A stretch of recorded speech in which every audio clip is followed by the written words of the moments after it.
ओम अज्ञानतिमिरान्धस्य ज्ञानाञ्जनशलाकया चक्षुरुन्मीलितं येन तस्मै श्रीगुरवे नमः।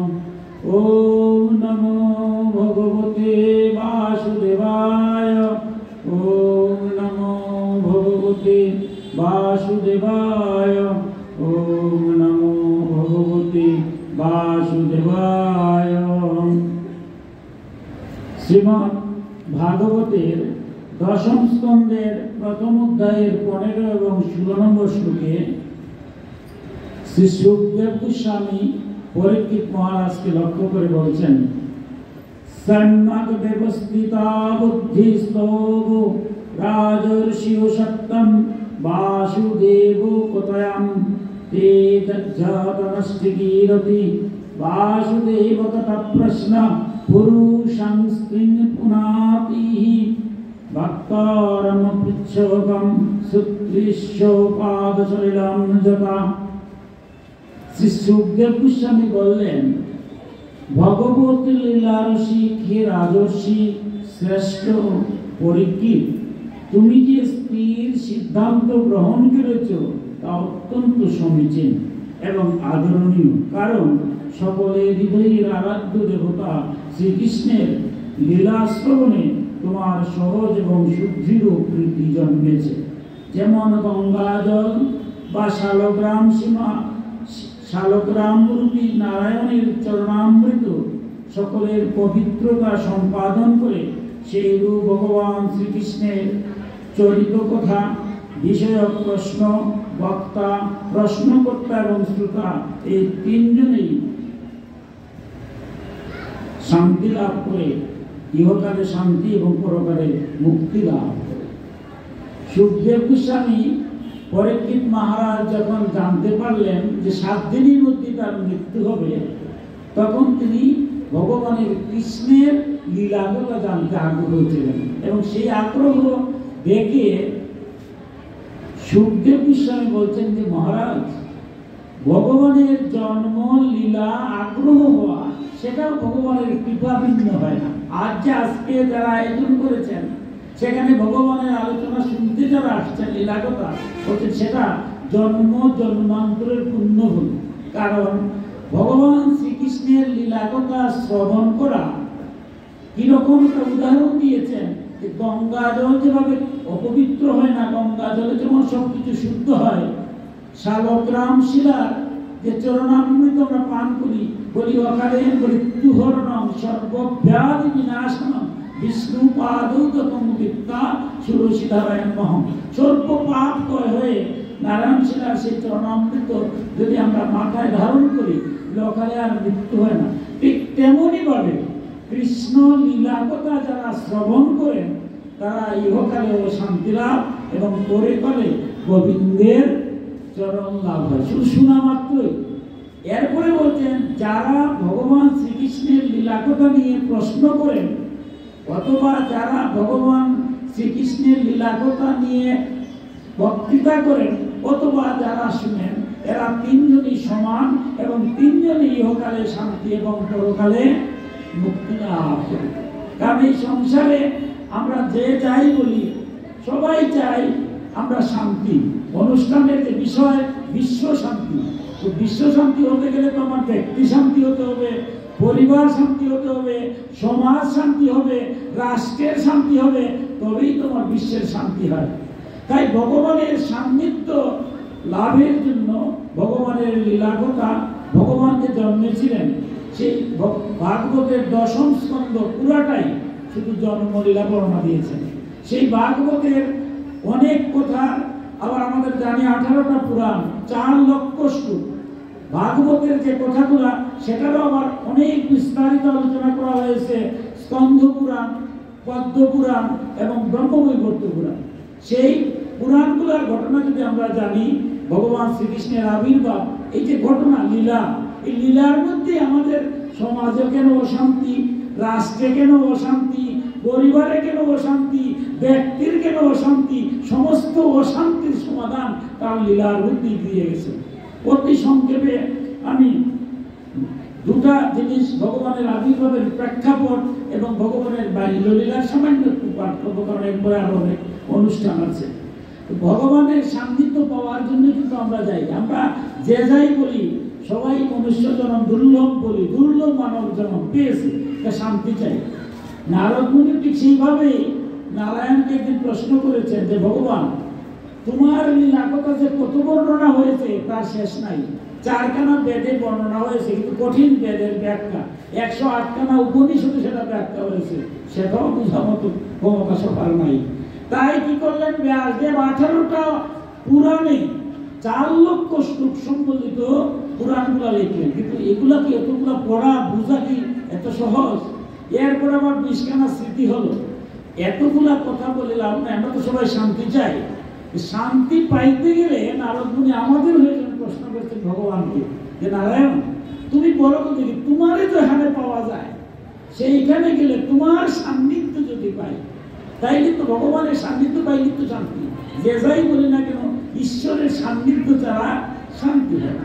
তাই বলছে আমাদের হয়ে, যেমন তুমি বলছো যে তুমি এক কথায় উত্তর দাও। এত কথা শোনার আমার ধৈর্য নাই, জ্ঞান নাই। এক কথায় উত্তর দাও, তুমি কোথায় থাকো, ভগবান কোথায় থাকে সেই ঠিকানাটা যদি আমরা জানি আর সেখানে যদি যাই, ভগবানকে দেখতে না পারি, ভগবান তো আমরা দেখবে। আমার ক্ষমতা নাই রামকৃষ্ণ হতে পারি নাই, আমার ক্ষমতা নাই বাবা কেবা হতে পারে না, তাতে কি হলো? যদি জানি যে ওই জায়গায় ভগবান আছে আর সেই জায়গায় যদি আমরা যাই, ভগবান তো আমাদের দেখবে না। আর তুমি সেই কথা বলছো, তুমি কোথায় থাকো, তোমার সামনে যদি যাই তোমার সান্নিধ্য পাবো। আর তুমি যদি আমার দর্শন করো, তোমার দেখতে নাও পারি, তোমার দর্শন যে পায় তার কি আর অশান্তি হয়? তাই তুমি এক কথায় আমাকে কৃপা করে বলো। এবার নারায়ণ বলছে যে দেখো নারদ, এটা তো সবচেয়ে দুর্যোগতম কথা, এত কঠিন, এত শাস্ত্র, সমস্ত শাস্ত্র মন্থন করে সেটা জানা লাগে, কিন্তু তুমি আমাকে সেই প্রশ্ন করেছো। কিন্তু আমি তো একটা জায়গায় বলে বলবো, আমি ভক্তাধীন, ভক্তের অধীন। ভগবানের অনেক বড় বড় কথা বলেছেন গীতাতে, আর ভাগবতে যে দেখছেন, ভক্ত যদি ব্যাকুল ভাবে ডাকে কোনো নিয়ম টিয়ম লাগে না, ভক্তের কাছে তিনি ধরা দেন। তাই বলছেন আরো তুমি যেভাবে ভক্তি, তোমার কথার আমার উত্তর দিতেই হবে। এবার ভগবান কি দিলেন? বললেন না হোম কৃষ্ণামি বৈকুণ্ঠে। প্রথমে বললেন যে আমি বৈকুণ্ঠে সব সময় সর্বদা অবস্থান করি না, কারণ বিশ্ব ব্রহ্মাণ্ড যার পরিব্যক্তি, সে কি বৈকুণ্ঠে থাকেন?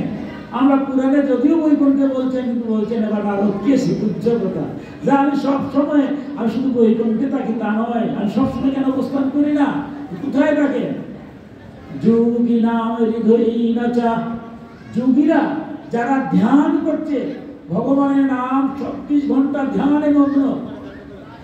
অনেকেই মনে করি ভগবান বোধহয় তাদের হৃদয়ে থাকেন, কিন্তু ভগবান বলেন না, আমি তাদের হৃদয়ে সর্বদা অবস্থান করি না। তাহলে ভগবান যাবেন কোথায়?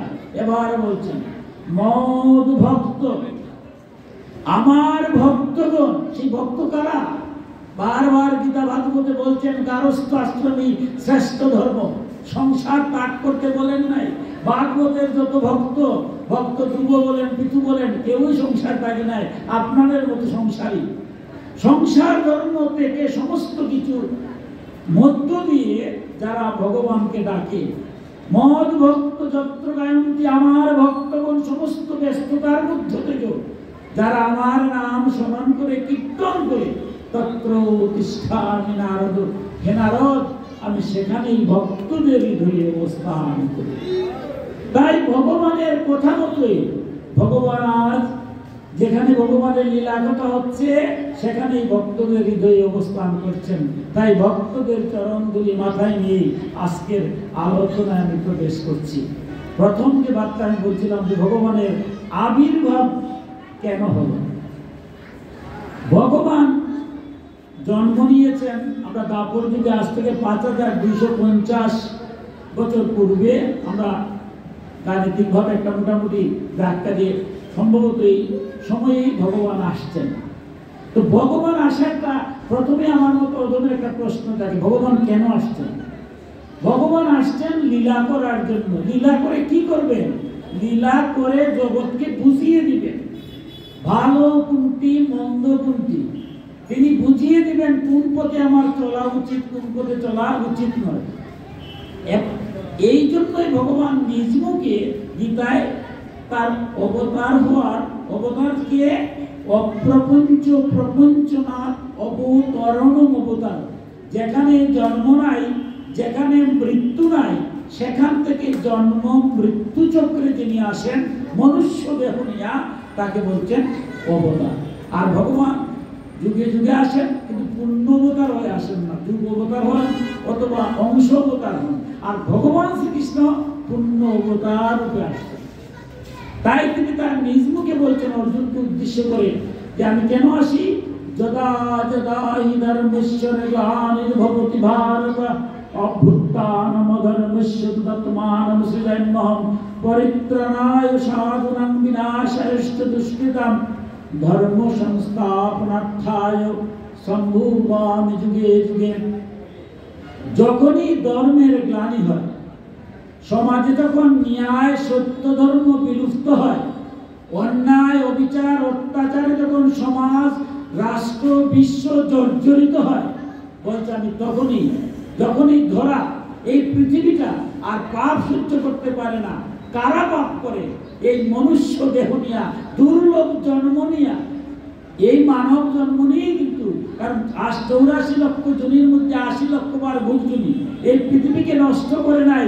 80 লক্ষ জনি, 4 লক্ষ মানব জনি আমরা যারা মানুষ রূপে আসছি, সেই মানুষের মধ্যে যারা মনুষ্যত্বের বিকাশ থাকে না, পশুর স্বভাব হয়ে অন্যায় অবিচার অত্যাচারে সাধু সন্ত যারা সমাজকে রাষ্ট্রকে তছনছ করে দেয়, ভগবান বলছেন হে অর্জুন, সেই সময় আমি আবির্ভূত হয়ে দুষ্টদের আমি দমন করি, সৃষ্টের পালন করি। অর্থাৎ ভগবানের আবির্ভাবের কারণটাই হচ্ছে দুষ্টের দমন আর সৃষ্টের পালন এবং ধর্ম সংস্থাপন করি।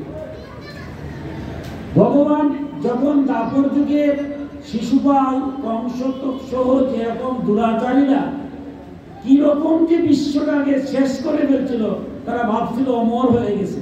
আমার মতো অধম সামান্য একটু ক্ষমতা পাইলেই মনে করে এই সামনে যারা আছে এরা তো মানুষ না, কতভাবে অত্যাচার করবো। কিন্তু একটা বার হবে না।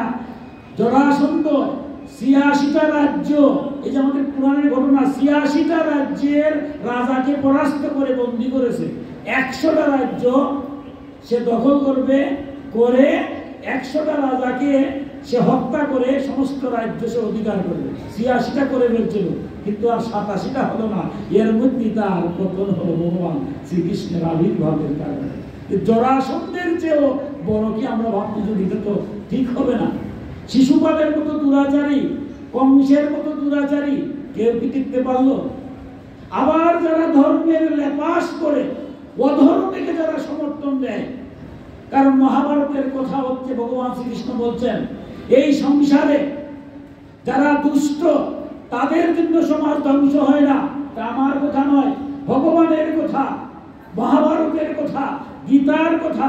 ভগবান বলছেন সমাজ ধ্বংস হয়, সমাজ নষ্ট হয় যখন জ্ঞানীরা, শক্তিধারেরা শক্তি থাকার পরেও অন্যায় অবিচার দেখেও না দেখার ভান করে।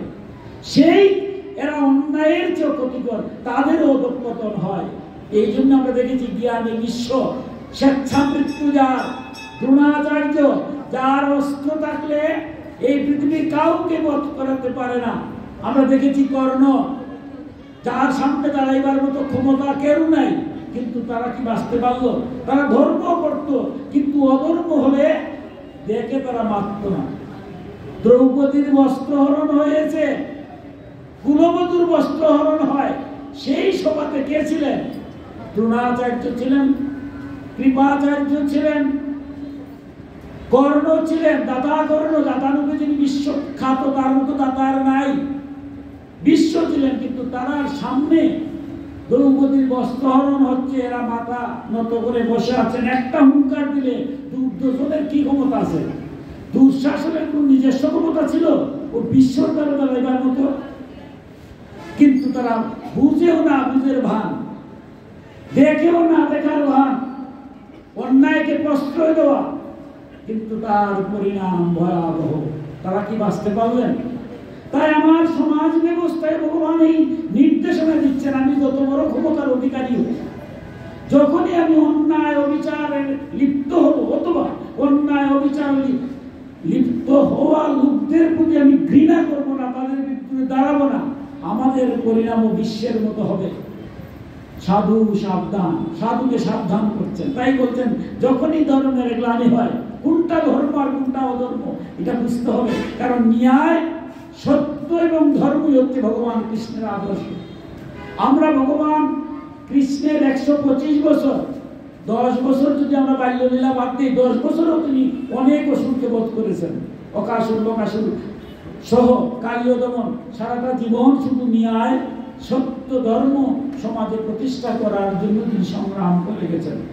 তাই কৃষ্ণ পূজা করলে হবে না, কৃষ্ণের জন্মাষ্টমীতে উপাস থাকলেই হবে না, এটা আমার কথা নয়। কারণ ভগবান বারবার বলছেন, হে অর্জুন, শাস্ত্রবিধি লঙ্ঘন করিয়া কোনো কার্য করিও না, করিলে ইহকালেও শান্তি নাই, পরকালেও মুক্তি নাই। আমি পূজা পার্বণ যজ্ঞ অনুষ্ঠান গীতা পাঠ শ্রবণ যাই করি না কেন, কুরুক্ষেত্র যুদ্ধে অর্জুন গীতা শোনার পরে যদি বলতেন, ভগবান তোমার গীতা শুনছি, এখন আমি পুণ্যবান, এখন আমি তো স্বর্গে এমনি হেঁটে যাবো, আমার আর যুদ্ধ করার দরকার নাই, তাহলে কি হতো? গীতা পড়লে হয় নাই, তাহলে তো অর্জুন স্বর্গে চলে যেতেন এমনি। যুদ্ধ করেছেন ন্যায় সত্যের জন্য, যেখানে অন্যায় যেখানে অবিচার, আমার অবস্থানটা যেন তোকে তার বিরুদ্ধে থাকে। কারণ তা যদি না হয় তাহলে আমার দশাও করণের হবে, আমার দশাও বিশ্বের মতো হবে, আমার দশাও দ্রোণাচার্যের মতো হবে। কারণ বারবার ভগবান বলছেন সমাজে দুষ্ট যারা, কয়জন? এই সমাজে আমরা দেখি যারা দুষ্টামি করে, আমাদের অশান্তি সৃষ্টি করে, এরা কয়জন? হাতে গোনা কয়জন? এরা কারা? কেন?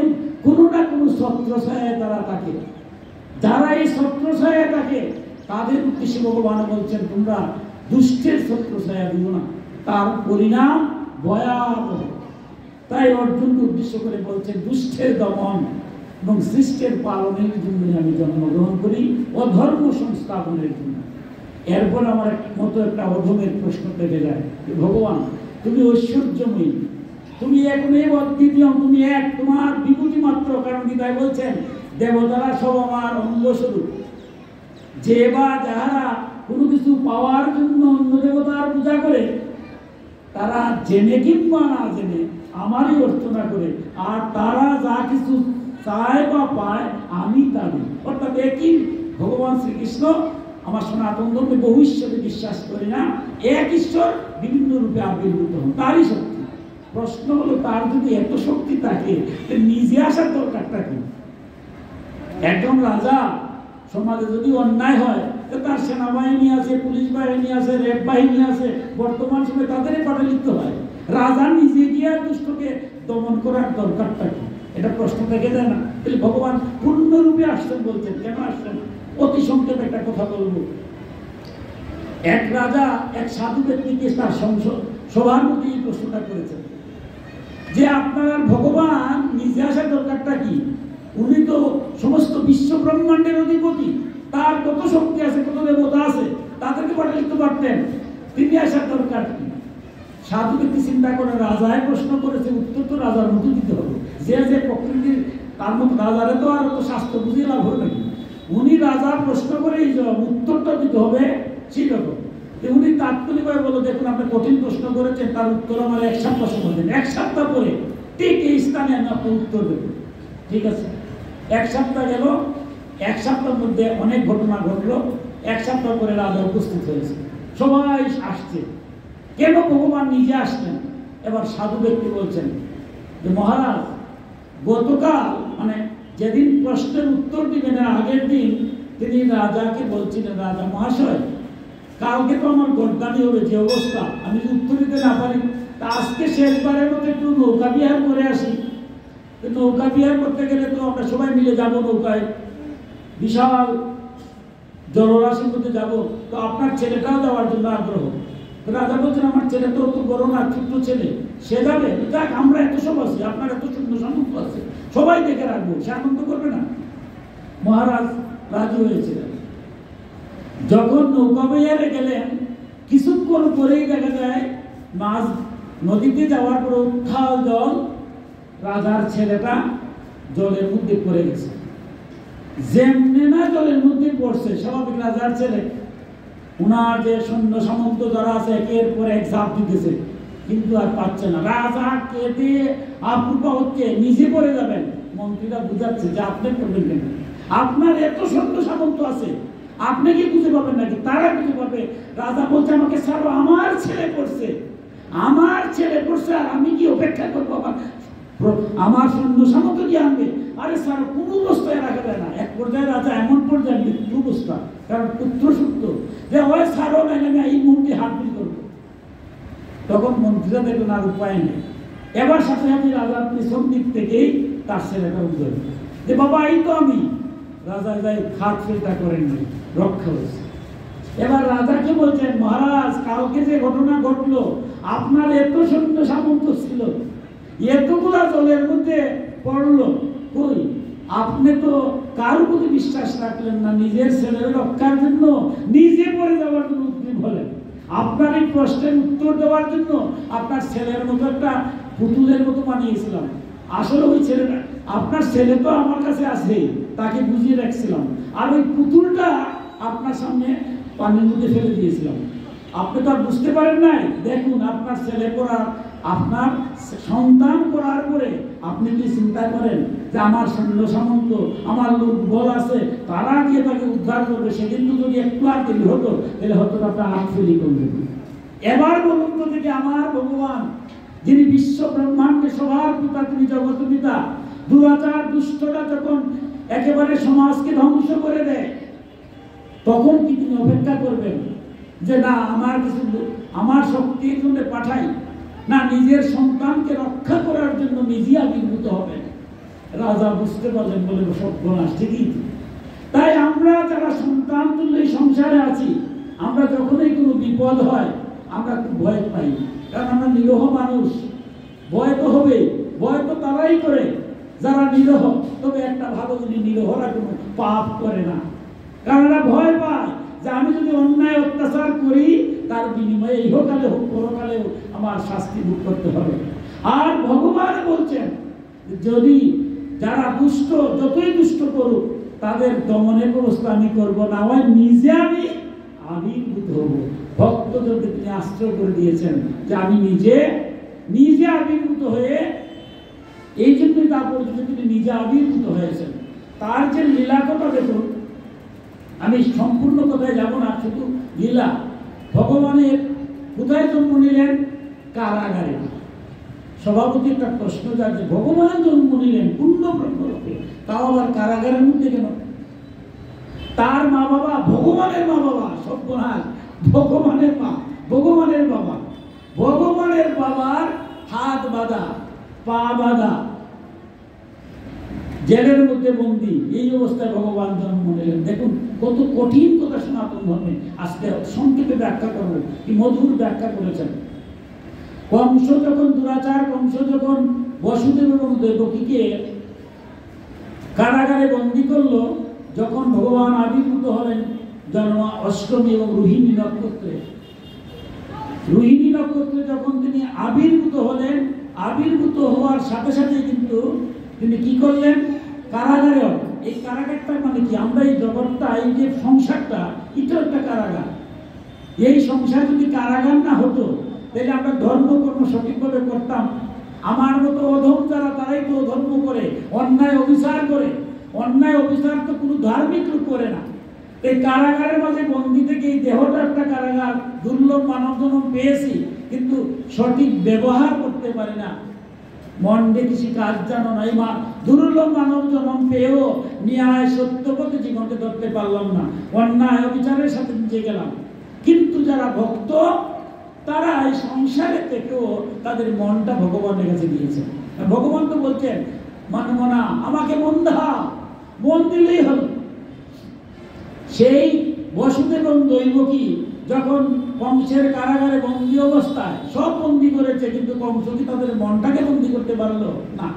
মন যখন পারলো না, ব্যাকুল ভাবে ভগবানকে স্মরণ করছে, ডাকছে যে ভগবান কি লীলা আজকে বন্দী অবস্থায় কি হবে? তিনি সন্তান সম্ভব এই অবস্থায় যখন তিনি ব্যাকুল ভাবে ভগবানকে ডাকছেন, এবার ভগবান তো ভক্তাধীন ভগবান নিজে কিভাবে আসছেন দেখুন।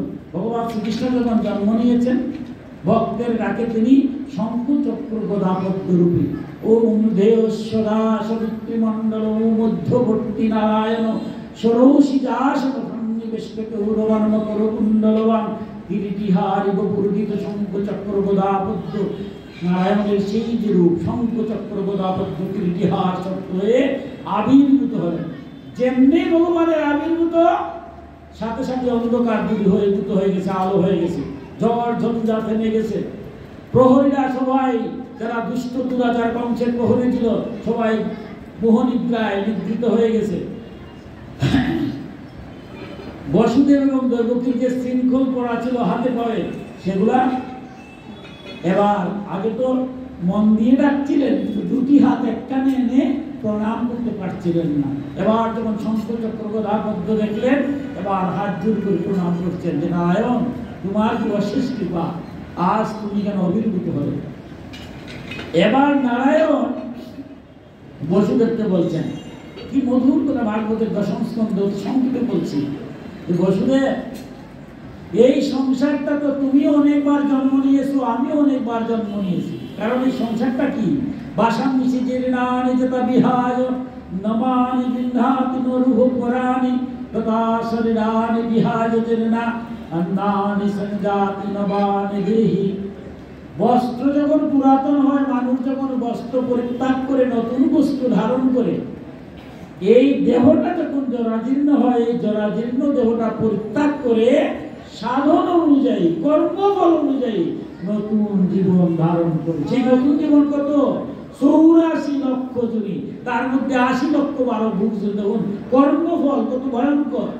কর্মফলের কারণে 80 লক্ষ বার মুক্তি লাভ হয় না। এর মধ্যে কি 20 লক্ষ বার বৃক্ষজনী, 9 লক্ষ বার জলজ প্রাণী, 11 লক্ষ বার হয় বিভিন্ন কীট পতঙ্গ, 10 লক্ষ বার হয় পক্ষী, 30 লক্ষ বার হয় পশু। এই জন্মগুলো ভোগ হয়, মুক্তি নাই। তারপরে 4 লক্ষ বার দুর্লভ মানব জন্ম হয়। সেটাও থেকে যদি ভগবান মুক্তি না দেন, তাহলে আবার জন্ম মৃত্যু চক্রে ঘুরতে থাকবে। এটাই তো নিয়ম। এবার নারায়ণ বলছেন, হে বসুদেব, আমিও যুগে যুগে আবির্ভূত হয়েছি, তুমিও যুগে যুগে আবির্ভূত হয়েছো। আজ তোমার পুত্র রূপে আমি আজ আবির্ভূত হয়েছি। যেহেতু তোমরা বন্দী অবস্থায় কিন্তু ব্যাকুল ভাবে আমাকে ডাকছো, আমি তো ভক্তের ডাক ফেলতে পারি না। কিছুক্ষণের মধ্যে যখন আমার নারায়ণ রূপটা কৃষ্ণ রূপে মনুষ্যকে আমি আসবো, যুগমায়ার মায়া, সেই মায়া আমার আর কিছু চিনবে না। ওই আবার সংসার লীলায় ব্যস্ত হয়ে যাবে। কারণ আমার যে শক্তিরূপ হচ্ছে আদ্যা শক্তি, যুগমায়া, দুর্গা, যেই বলি, এই শক্তিরূপ কৃষ্ণ। কারণ সৃষ্টি স্থিতি বিনাশানাং শক্তিভূতি সনাতনী গুণাশ্রয়ে গুণময়ী নারায়ণী নমস্তুতে। আমার যে নারায়ণী রূপ, শক্তিরূপ আদ্যা শক্তি যুগমায়া, সেই নন্দরূপের ঘরে জন্ম নিয়েছে। তুমি তাকে সেখানে রেখে, আমাকে এখানে রেখে যুগমায়াকে নিয়ে আসবে, তোমার এখানে নিয়ে আসবে। কারণ কংস তো বধ করে ফেলবে। আর তুমি তোমার এখানে যে আসছি, তুমি হয়তো ভুলে গেছো, তাই তোমাকে আমি পূর্বজন্মের একটু কথা তোমাকে বলছি। দেখো বসুদেব, চতুর্দশ মনু, আমরা যে হিসাব একটা আছে, আমাদের পৃথিবী কখন ধ্বংস হবে তার একটা পুরা হিসাব আমাদের দিয়ে গেছে। 4,32,000 বছর কলির বয়স, তারে 2 দিয়া গুণ করলে 8,66,000 বছর হচ্ছে। তারপরে 3 দিয়া গুণ করলে ত্রেতা, 4 দিয়ে গুণ করলে 70, এভাবে 1000 যুগ। এরপর একটা মন্বন্তর, এভাবে 14 মন্বন্তর করে 432 কোটি বছর পরে পৃথিবী জলমগ্ন হয়ে যায়। এবং বিজ্ঞানীরাও ধীরে ধীরে বলছে, এখন পৃথিবীর 3 ভাগের 4 ভাগের 3 ভাগ জল, 1 ভাগ স্থল। এমন একদিন আসবে সব বরফ গলে যাবে, পৃথিবী হয়ে যাবে জলমগ্ন। সেই হিসাবটা আমাদের আছে। বলছে বিভিন্ন মন্বন্তরে, তুমি স্বয়ম্ভু মন্বন্তরে তুমি প্রজাপতি সুতবা ছিলে এবং দেবকী ছিল পিশনী। কারণ যখনই ভগবান জন্ম নেন, তখন অষ্ট বসু সহ যারা 33 কোটি মানে কি, আমাদের সংস্কৃত শব্দ কোটি মানে প্রকার, ভগবান 33 প্রকার আবির্ভূত হন। আমরা মনে করি 33 কোটি মনে বাংলায় 33 কোটি দেবতা, না, সনাতন ধর্মে 33 কোটি হচ্ছে সংস্কৃত শব্দ, যার হচ্ছে প্রকার, মানে 33 প্রকারে তিনি রূপ ধারণ করেন। অষ্ট বসু, দ্বাদশ আদিত্য, এইভাবে তিনি রূপ ধারণ করেন। যখন ভগবান অবতার রূপে আসেন তখন দেবতারাও তার লীলার গ্রহণ করার জন্য, লীলার আস্বাদ গ্রহণ করার জন্য তারা আসেন। দেখো, তুমি ছিলে প্রজাপতি সুতপা আর দেবকী ছিল পিশবী। তোমরা যখন পৃথিবীতে আসবা তখন তোমরা 1000 বছর সাধনা করেছিলে যে আমরা তখন যাবই মনুষ্যকুলে। হে ভগবান, তোমার মতো পুত্র যেন আমরা পাই, কারণ ভগবানের মতো পুত্র যেন তো ভগবান আসতে হবে। তোমাদের সাধনায় আমি সিদ্ধি লাভ করেছিলাম। দেখুন সনাতন ধর্মের কত পৌরাণিক কথা। আমার সন্তান মানুষ হবে, আমরা বিবাহ নামক যে অনুষ্ঠান করি সেখানে অনেক যজ্ঞ হয়, সেই যজ্ঞে কিন্তু ভগবানকে প্রার্থনা করা হয়, হে ভগবান তুমি তোমার মতো অথবা একজন সুপুত্র অথবা সুকন্যা আমারে দাও। অর্থাৎ ভগবানের কাছে প্রার্থনা করে আমার সন্তানের জন্য। এই জন্যই কিন্তু সন্তান পাওয়া তো সহজ নয়। যে মা বাবারা সাধনা করে সন্তান পায় সেই সন্তান তো অবশ্যই মনুষ্যত্ব অর্জন করবে, সেটাই আমাদের বিষয়। তাই আমরা মনুষ্যের জন্য আমাদের দশবিধ সংস্কার অন্যতম বিবাহ। দেখো তোমরা সেই বিবাহ সংস্কার হওয়ার পরে সহস্র বছর, সহস্রাধিক বছর আরাধনা করেছিলেন যে আমার মতো পুত্র পাবে। তোমাদের আরাধনায় সন্তুষ্ট হয়ে বলছিলাম যে আগামী 3 জন্মে যে আরাধনা করেছো, আগামী 3 জন্মে তোমাদের সন্তান রূপে পৃথিবীতে জন্ম নেবে। তাই তোমরা প্রথম জন্ম নিয়েছিলে তখন তোমরা প্রজাপতি সুতপা পিশবী। তখন আমি জন্মেছিলাম স্বয়ংভূত মনুতে মন্বন্তরে, তখন আমি পিশবী গর্ভা নামে আমি জন্মেছিলাম। দ্বিতীয় জন্মে কশ্যপ মুনি এবং অতিথি রূপে তোমরা জন্মেছিলে। আমি বলিকে ছলনা করে পাতালে নিতে গিয়ে আমি উপেন্দ্র নামে, উপেন্দ্র খর্ব আকৃতির ছিলেন, ছোট আকৃতির ছিলেন, তাই তাকে আমরা সবাই জানি বামন অবতার। বামন অবতারের মূল নাম হচ্ছে উপেন্দ্র। উপেন্দ্র নামে তোমার গর্ভে আমি জন্মেছিলাম। আজ তোমাদেরও মুক্তি, তোমরাও চলে যাবে এই জন্মের পরে যে এখন থেকে আসছিলে সেখানে। আর আমারও তৃতীয় জন্ম, আমি বসুদেব এবং দেবকী নামে আসছো, আর আমি স্বয়ং পূর্ণ অবতার কৃষ্ণ রূপে আজ তোমাদের সন্তান রূপে আবির্ভূত হলাম। এই বলে যখন তিনি চলে গেলেন, আবার ভগবান শ্রীকৃষ্ণকে আমরা দেখলাম মনুষ্য রূপে, মানুষের মতো তিনি জন্ম নিয়েছেন। এবং তাকে নিয়ে আমরা জানি সেই ঘটনা, নন্দগোপের কাছে রাখলেন, রেখে মা আদ্যাশক্তিকে নিয়ে আসলেন। পরের দিন যখন কংস আদ্যাশক্তিকে মারার জন্য উদ্যত হলো, উনি উড়ে গেলেন আকাশে, গিয়ে বলছেন যে তোমাকে বদিবে যে গোকুলে বাড়িতেছে। এই তো আমাদের ঘটনা। কিন্তু এখানের মধ্যে দেখেন পুরাণের কাহিনী আবার সমস্যা হয়ে গেল। ব্রহ্মপুত্র পুরাণে গিয়ে নারদ মুনি ব্রহ্মাকে বলছেন যে ব্রহ্মদেব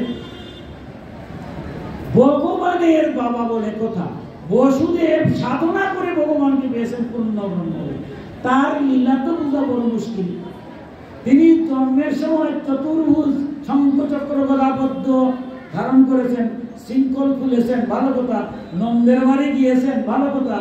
কিন্তু মা বাবা যেমনি আবার আসছেন, আবার তিনি শৃঙ্খলবদ্ধ হয়ে গেলেন, তাই তো? এটা কোন বিষয়? 10টা বছর বাল্য লীলা করলেন নন্দগোপের ঘরে, আর 10টা বছর বসুদেব আর দৈবকী কংসের কারাগারে থাকলেন। এটা কোন বিষয়? ভগবান হয়ে জন্ম নিয়া ভগবানের মা বাবারে কারাগারের মধ্যে নিক্ষেপ রেখে তিনি কি সুন্দর আনন্দ লীলা করলেন, তার লীলা তো বোঝা মুশকিল। আমাকে সেই তত্ত্বকতা পাবে। এবার ব্রহ্মা বলছেন দেখো এটা অনেক বিদ্ধতম কথা, কিন্তু নারদ তুমি তো বড় বিপদের মধ্যে। এই কথাগুলা ভগবানের যে লীলা, সেই লীলা বোঝা তো সহজ জিনিস নয়। আমরা আমার মতো ওরকম একটা পরে বলি হ্যাঁ এটা কেন করলেন তিনি? প্রতিটা পদক্ষেপ ভগবান এক একটা কাজের জন্য করেছে, জগৎকৃষ্ণ বা তিনি। ব্রহ্মা বলছেন দেখো তুমি যেটা বলছো এটা অনেক উচ্চতম কথা, কিন্তু তুমি তো ভক্ত, তোমার কথা তো আমি ফেলতে পারি না। বল কারণ ভগবান জন্ম নিয়েছেন জগৎকে শিক্ষা দেওয়ার জন্য। তাই জগৎকে শিক্ষা দিতে গিয়ে উনি নিজে শিক্ষা না দেন, নিজের কর্মফল তো নিজে ভোগ করতে হয়। ভগবানের বাপ হলে কি হলো? তিনি যদি কোনো কর্ম খারাপ করে থাকেন তার কর্মফলটা কি তিনি মুক্তি পাবেন? জগৎকে শিখিয়ে দিচ্ছেন যে আমার বাবা হলেও কি হবে, কর্মের বন্ধন থেকে মুক্তি পাওয়া যদি ঈশ্বর কৃপা নিজে কৃপা করে দেয় তাইলে সম্ভব, আনলে সম্ভব নয়। দেখলে তাহলে তিনি করলেন না কেন? বলে তাহলে তো জগতে বলবে যে ভগবান কৃষ্ণ বসুদেব কৃষ্ণের বাপ, বাপটাকে উনি সমাধান করছেন। আমি সবার জন্য, আমি জগৎ পিতা, আমি আমার বাপ হলে কি হবে এর জন্য আমি ক্ষমা করি নাই। তিনি কি কর্ম করলেন যে তার ভগবান যার ঘরে জন্ম নিল এবং কারাগারে তিনি নিক্ষিপ্ত হলেন, 10টা বছর তিনি কারাগারে ছিলেন। এবার ব্রহ্মা বলেন, দেখো যখন বসুদেব এবং দেবকী দ্বিতীয় জন্মে অর্থাৎ কশ্যপ মুনি এবং অদিতি রূপে জন্ম নিয়েছিলেন, যার গর্ভে উপেন্দ্র অর্থাৎ খর্বাকৃতি বামন দেবতা জন্মেছিলেন, সেই সময়ের কথা।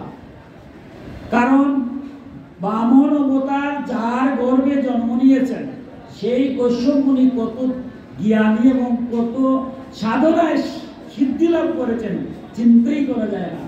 সেই কশ্যপ মুনি সাধন করে জগতের কি না সাধন করেছে, তার ইচ্ছায় তার মুখ দিয়ে যা বাইর হয় তাই হয়, এরকম সাধন মার্গে ছিলেন। একটা যজ্ঞ অনুষ্ঠান হয়েছে, সেই যজ্ঞ অনুষ্ঠানে যারা উপস্থিত হয়েছেন একজন যজ্ঞেশ্বর থাকতে হয়। আমরা যে হরিনাম কীর্তন করে দেখবেন একজন যজ্ঞেশ্বর আপনারা সবাই মিলে তৈরি করেন না, যজ্ঞেশ্বর করা হয়, একজন যজ্ঞেশ্বর আমরা তৈরি করি। এমনকি রাজকীয় যজ্ঞ যখন হয়েছিল যুধিষ্ঠিরের, সেখানেও যুধিষ্ঠির বিশ্বদেব শ্রীকৃষ্ণকে যজ্ঞেশ্বর করেছিলেন, তাই তো? সেই যজ্ঞের মধ্যে সবারই ইচ্ছা ছিল যে কশ্যপ মুনিকে যজ্ঞেশ্বর করবেন, কিন্তু এমন সময় বরুণ দেবতা নিজে সেখানে উপস্থিত হয়েছে। দেখুন জ্ঞানী একজন আছেন, কিন্তু সবার দৃষ্টিভঙ্গি থেকে যদি মনে হয় যে না উনি তো জ্ঞানী, এর চেয়েও আমার মনে হয় উনি এর চেয়ে আরো জ্ঞানী, যদি মনে হয় তাহলে তো স্বাভাবিক তাকে তো সম্মান দেবে, কিন্তু নিয়ম। যেহেতু দেবতা বরুণ আসছেন তাই উপস্থিত যারা তারা বরুণকে যজ্ঞেশ্বর করবে এবং সেই সময়ের নিয়ম অনুসারে সহস্রটা গোদান অর্থাৎ গরু দান করতে হয়, গোদান করলেন। যেমনি না গোদান করলেন এবং বরুণ তিনি যখন অভিষিক্ত হলেন যজ্ঞেশ্বর রূপে তিনি আসনে বসবেন, ঠিক তখন কশ্যপ মুনির মনে আসলো যে আমি এত বড় সাধনা করেছি, আমি ইচ্ছা করলে দেবতারা একটা দেব, কারণ আমি সাধন বলে বলি, আমার মতো জ্ঞানী সংসারে কেউ আছে? দেখুন এই যে ভাগবতের কথাগুলো, যখনই আপনার অহংকার ধ্বংস অনিবার্য, আপনার যত বড় জ্ঞানী হন, জ্ঞানের অহংকার থাকে না। শিবগীতায় দেবানীদেব শিব বলছেন ফলন্ত বৃক্ষের শাখা যেমন ফলের ভারে মাথার দিকে নুয়ে যায়, যারা প্রকৃত জ্ঞানী তারা মাথা সবসময় মাটির নিচে নিয়ে যায়, কিন্তু শুকনো ডাল যতই টানবেন ভেঙে যাবে, মাথা নাড়বে, এটা জ্ঞানের লক্ষণ। তাই দেখুন কশ্যপ মুনির মতো আপনি জ্ঞানী হলেও সতর্ক, বারবার বলতে সাধু সাবধান, আপনি জ্ঞানী কিন্তু মনের মধ্যে অহংকার আনবেন না, কর্মে আপনি অহংকার দেখাবেন না। যখনই ভাববেন আপনি জ্ঞানী আপনার পতন অবশ্যম্ভাবী, সেটাই ভাগবত। কিন্তু উনি বললেন যে আমার গর্ভে জন্ম নিয়েছেন স্বয়ং ভগবান বামন অবতার, আমি তার ভগবানের বাপ, আমি কি কম, আমি সাধন বলে সবটা আটকাতে পারি। তাই তিনি কি করলেন, অহংকার হয়ে গেল, আমার সম্মান না দিয়ে যজ্ঞেশ্বর করা হলো বরুণকে, এবার দেখিয়ে দেই আমার ক্ষমতাটা। সমস্ত গরুগুলা তিনি বন্দী করে ফেললেন, নিয়ে যাবেন, নেওয়ার মতো ক্ষমতা নাই। সাধন বলতো, সাধন করে ব্রহ্মজ্ঞানী যারা, এরা তো ব্রহ্মজ্ঞান সব আদায় করতে পারে, এখন ভগবানই বর দেয়। আমরা অসুরও তো পাইছি এরকম, তাই নয়? সে সুন্দর দেবতারা অসুরদের বর দিয়ে দেবতারাও স্বর্গরাজ্য ত্যাগ করতে হয়েছে। আমরা এই যে ঘটনাটা কি, যখন অসুর বর পায় তখন সুন্দর ব্যবহার দিয়ে সাধনা করে বর পায়, কিন্তু ক্ষমতায় গিয়েই দেখা যায় তার আসল চরিত্র ধরা পড়ে, ধরাকে সরা জ্ঞান করে কোনো অসুর থাকতে পারলো। তাই এই সংসারে আমরা যারা যতই ক্ষমতার অধিকারী হই, যতই বড় চেয়ারে বসি, যখনই অন্যায় অবিচার অত্যাচার করব, আর অন্যায় অত্যাচার দেখেও আমি দেখব না, আমার পরিণাম ভয়াবহ। যেভাবে রসুলদের বধ হয়েছে সেইভাবেই বধ হয়, সেটাই আমাদের পুরাণের কথা। এবং কি জ্ঞানী হলেও সামনাই। আজ ভগবানের বাবা গোস্বামী অহংকারে মত্ত হয়ে কি করলেন, সমস্ত গদেরকে তিনি বন্দী করলেন। এটাই শেষ নয়, বরুণ দেবতাকে তিনি বন্দী করে ফেললেন। সবার সামনে বরুণকে বন্দী করে রেখে দিলেন। সবাই হাহাকার, কিন্তু ভয়ে কেউ আর বলছে না, কারণ যে ব্যক্তি বরুণ দেবতাকে বন্দী করছে, কেউ কি প্রতিবাদ করবে? প্রতিবাদ করলে তার উপায় নাই, সবটা বন্দী করে ফেলবে। সবাই মাথা নড়ে বসে আছে। আমাদের সমাজ ব্যবস্থা দেখি না, যখনই অন্যায় অবস্থা খুব বড় শক্তিশালী কেউ করে, সবাই আমরা মাঝে মাঝে তুলে রবই থাকি। কি করবো, কিছু তো করার নাই, কিন্তু ভাবতে হবে পরিণাম ভয়াবহ। সবাই কথা বলছেন না, বরুণ দেবতা বন্দী হয়ে গেছেন, তখন স্বয়ং বিষ্ণু উপস্থিত হয়েছেন। সর্বনাশ, কি হবো না, এসে এবার বলছেন, বিষ্ণু রূপ ধারণ করে এসে বলছেন কশ্যপ মুনিকে, দেখুন আপনি ব্রহ্মজ্ঞানী, যারা ব্রহ্মজ্ঞানী তাদের জ্ঞানের তো শেষ নাই, কিন্তু আপনার মতো মানুষ হয়ে এই জ্ঞান অর্জন করে আজকে আপনার এত অহংকার। স্বয়ং আপনাকে সম্মান না দিতে আরেকজনকে সম্মান দেয়, এটা তাদের ব্যাপার। আমাকে এগুলো সম্মান দিল না, তাতে কি এর জন্য কি আমি তার প্রতিহিংসা পরায়ণ হয়ে তার প্রতি কাজ করবো? এটা কি জ্ঞানের পরিচয়? আপনার ঘরে বামন অবতার জন্ম হয়েছে আমি নিজে, অথচ আপনার মধ্যে এত অহংকার। আপনি গরু যারা তাদের বন্দী করলেন আমার দেবতা, সেই বরুণকে বন্দী করে ফেলছেন। এটা কি উচিত হলো? দেখুন, ভগবান শ্রী বিষ্ণু যখন আসেন তখন তার কি কথায়, তার কথার সামনে কি আর কেউ টিকতে পারে? তিনি যখন কিছুক্ষণ কথা বলছেন, এবার তার গ্রন্থ মানছে, সব বোনা আসন্ত দেখি আমি কি আমি বলি, আর আমার কেউ সম্মান দিল না, এর জন্য আমি তাকে বন্দী করে ফেলছি। আমার সম্মান না তো আর কেন? সব্যনাশ, বিষ্ণু যখন একের পর এক বলছে, এবার গ্রন্থ মানছে। কারণ ক্ষমতায় গেলে পরি হয় না, বিশাল ক্ষমতার অধিকারী হলাম, বিশাল শক্তির অধিকারী হলাম, বুঝতে হবে ভগবান পরীক্ষা করছে। কোন সময় কি হবে জানা যায় না, ভুল বুঝতে হবে, ভুল বুঝি। তাই আমরা যখনই যে ক্ষমতায় রাখি না কেন, অন্যায় করবো না, অহংকারী হব না, কখন অবশ্যম্ভাব। এবার কি করলেন, কশ্যপ মুনি বুঝলেন, বুঝে এবার কি করলেন, সবে মুক্ত করে দিলেন, গরুরও মুক্ত করে দিলেন, আবার বরুণকেও মুক্ত করে দিলেন। মুক্ত হওয়ার পরে বরুণ অত্যন্ত কষ্ট পেলেন, আঘাত পেলেন, যাইরে আমি দেবতা হয়ে আজকে ব্রহ্মজ্ঞানীর কাছে। তখন অতি কষ্ট হয়, অস্বাভাবিক। অনেক সময় মানুষ যখন কষ্ট পায়, হয়তো আপনার আমি কষ্ট দিয়েছি, আমার অনেক ক্ষমতা, আপনারা কিছু পারবেন না, কিন্তু আপনার মন থেকে যদি একটা অভিশাপ দিয়ে দেন আমার ভয়ঙ্কর, আপনার চোখ থেকে যদি একটা জলের ফুটা পরে আমার আচরণের লেগে, এটা কিন্তু রক্তের ফুটা পড়ল।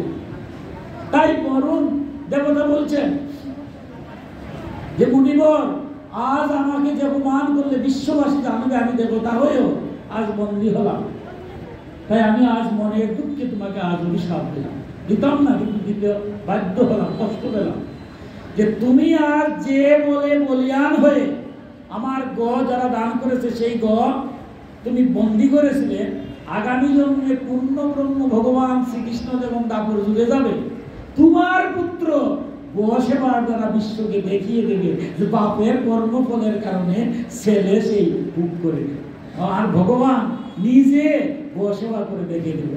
আর তোমার যে ক্ষমতা, আগামী জন্মে ভগবান তোমার জন্ম নিবে, কিন্তু তুমি তার কারাগারে আমার যেভাবে বন্দী করছো, আমি যেমন কারাগারে ছিলাম, বিষ্ণু এসে আমার উদ্ধার করছেন, তোমার ভগবান কৃষ্ণ জন্ম নিলে কি হবে, তুমি কারাগারে বন্দী হবে। কারণ একটা ঘটনা যে ঘটে কোন কারণ ছাড়া ঘটে না, যুগ যুগান্তরে একটা গাছের পাতা নড়ে না, কারণ ছাড়া হয় না, আমার সনাতন ধর্মে বলছে। তাই তুমি কারাগারে বন্দী থাকবে, কংসের দুষ্কংস করবে, কিন্তু তোমার ভোগ করতে হবে। তুমি কারাগারে বন্দী হবে, হাত পা শৃঙ্খল হবে, এই কারাগারের মধ্যে ভগবান শ্রীকৃষ্ণ জন্ম নেবে। আমিও দীর্ঘ সময় বন্দী ছিলাম, আমি বন্দির অবস্থায় কি কষ্ট, কি অপমান আমি গ্রহণ করেছি পরিস্থিতি বুঝে পারো না, তুমিও বাল্যলীলা যতক্ষণ করবে ভগবান শ্রীকৃষ্ণ ওই 10টা বছর তুমি বন্দী অবস্থায় থাকবে। জগতে জানবে যে কর্মের ভর ভগবানের বাবা হয়েও তুমি মুক্তি পাও নাই। দেখুন এই যে আমাদের সনাতন ধর্মের প্রত্যেকটা ঘটনা একটা নয়, যতটা ঘটনা আছে ভগবান কৃষ্ণ যে লীলা করেছেন 18,000 শ্লোকে, ভাগবত 4 লক্ষ শ্লোকে তার ব্যাখ্যা দিয়েছে বিভিন্ন পুরাণে, প্রত্যেকটার ব্যাখ্যা আছে, আপনি পাবেন, পুরাণে গেলেই পাবেন এগুলা। কারণ জগৎকে শিখাবার জন্য যে আপনি যত শক্তিশালী হন অন্যায় করবেন না, অন্যায়ভাবে মানুষকে অত্যাচার করবেন না, নিপীড়ন করবেন না, সবসময় ন্যায় সত্য ধর্মকে প্রতিষ্ঠিত করবেন। ইহকালে আপনার শান্তি হবে, পরকালে আপনার মুক্তি হবে। জন্মান্তরে কর্মফল আমার ভোগ করতে হবে, ভগবান সেটা। বেলা অনেক হয়ে গেছে, এবার নন্দ উৎসবের কাছে বলি। এবার তো আরেক কথা, জন্মদিনের বসুদেব আর নন্দ উৎসব করছেন নন্দের বাড়ি। জগতে ভগবান বসুদেবের পুত্র রূপে তেমন পরিচিত নাই, আছে নাকি? সবাই নন্দগোপ, আমার কি চন্ডিত বলছে নন্দগোপ কুলোদ্ভবা, সবাই নন্দগোপেই চিনে। নন্দগোপের চিনে যশোদার সন্তান রূপেই ছিল, যার গর্ভে জন্ম নিল তার স্তন্যপান করলো না, করলো কি কার? যশোদা। এবার নারদ মুনি, দেখুন এটা ব্রহ্মবৈবর্ত পুরাণে বলছে, ব্রহ্মবৈবর্ত পুরাণে গিয়ে আমাদের সমস্ত তত্ত্বগুলা নারদ মুনি আর আমাদের পক্ষ হয়ে ভক্ত তো বলছে তোমার কত লীলা বুঝা তো, আমি তোমরা বুঝি না। নারদ মুনি বলছে বুঝেন না, দেখেন আমরা কিভাবে বুঝি, তোমার লীলায় যাই, কিন্তু মাঝে মাঝে এমন ঘটনা করো তুমি না, তোমার কাহিনী আমি বুঝি না। জন্ম নিশ্চয় এক জায়গায় সাধনা করছে, আচ্ছা তারা না কষ্ট দিলাই, শেষ পর্যন্ত তারা কষ্ট না মানলাম, আরেকজন যে জন্ম দিল না তার ছেলে রূপে তুমি প্রতিষ্ঠিত হবে জগতে। কি নন্দগোপ উৎসব করলো কে? নন্দ উৎসব। বসুদেব রেখে আসলেন, উৎসব করলো কে? নন্দ মহারাজ। তো তুমি নন্দের ছেলে হলে কেন? আর নন্দ আর যশোদা তারা সন্তানকে তুমি পরিচিত হলে কেন? এবার নারায়ণ বলছে দেখো নারদ, তোমার যে কথাগুলো গুহ্যতম কথা, এগুলো তো আমি প্রকাশ করতে চাই না, কিন্তু তুমি তো এমন প্রশ্ন করো, কি করবো, না করে তো হয় না, বলতেই হবে। তাই এবার বলছেন দেখো, এই জন্মান্তর বাদে আমরা যেমন আসি, এই অষ্টবসু যারা দেবতারা তারাও আমার সাথে জন্ম নেয়। যখন জন্ম নেবে অষ্টবসুর মধ্যে অন্যতম বসু ছিলেন দ্রুণ, এবং তার সহধর্মী ছিলেন ধরা। তারা যখন দেখলেন পৃথিবীতে যাবেন, তারা আরাধনা করলেন গন্ধমাদন পর্বতে গৌতম মুনির আশ্রমের কাছে। সেখানে কি আরাধনা শুরু করলেন যে আমার তারা দেখবেন। দেখুন ভক্ত তো কর্ম হয় যে এইখানে আসছে, কোন ভক্ত যদি মনে করে যে না ভগবান দেখতে হবে, তোমার রূপটা কি অনুভব করি কিন্তু দেখি না, দেখবো। যদি সেইভাবে সাধনা করতে পারেন ভগবান দেখা দেন। আমরা তো বেশি দিন আগের কথা না, আমরা রামকৃষ্ণ কতদিন আগের ঘটনা, নিজে মা মা বলে তো খাইয়ে দিলেন, কয়েকদিন আগের ঘটনা, বা মাক্কেবার ঘটনা দেখেছি কয়েকদিন আগের ঘটনা, এখনো যে ভগবানকে ডাকতে পারলেন। তাই তখন তারা সাধনা করলেন ভগবানকে দেখার জন্য গন্ধমাদন পর্বতে সহস্র সহস্র বছর যখন সাধনা করছেন, সাধনা সিদ্ধি লাভ করার পরে এবার আরো আদি গোবিন্দ দর্শন দিয়ে বলছে দেখো তোমরা এমন সাধনা করছো, এই সাধনা আমি তো ভক্তের সাধনা থাকতে পারি, তোমরা যে সাধনা করছো আমাকে দেখার জন্য আমি সন্তুষ্ট হলাম। আগামী জন্মে তুমি যশোদা এবং নন্দ মহারাজ নামে জন্ম নেবে, আর তোমরা সাধন বল যে করেছো, আমি তোমাদের পুত্র রূপে আমাকে দেখবে, শুধু দেখবেই না, আমি তোমার মা হিসাবে জগতে পরিচিত হব। এবার ধরা বলছে ভগবান তুমি যদি কৃপা করে আমাকে দর্শনই দিচ্ছে এবং আমার পুত্র রূপে থাকবে, তাহলে কিছুটা দিন কি আমার কাছে থাকবে না? এটা কেমন হয়? এই জগতে ভগবান বলছেন কি মধুর কথা এখানে, যে আমি তো যাবো সংসারে, কিন্তু আমি তো নির্দিষ্ট কোনো মার সন্তান নয়, আমি তো কোনো নির্দিষ্ট বাবার সন্তান নয়, কারণ এই সংসারে যারা আছে সবই তো আমার সন্তান। এই সংসারে যারা মা বাবা ভাই বোন, এটা একটা পরিবার বলি।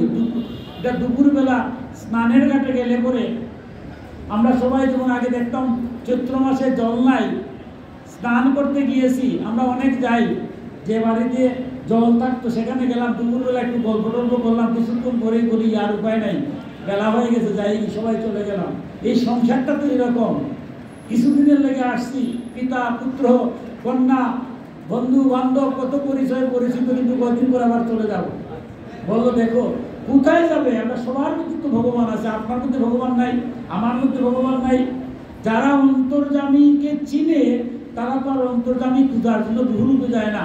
আমার বিবেকানন্দতে বলছে যে বহুরূপে সম্মুখে তোমায় ছাড়ে কোথা খুঁজেছি ঈশ্বর, জীবে প্রেম করে যেই জন সেই জন সে দিচ্ছে ঈশ্বর।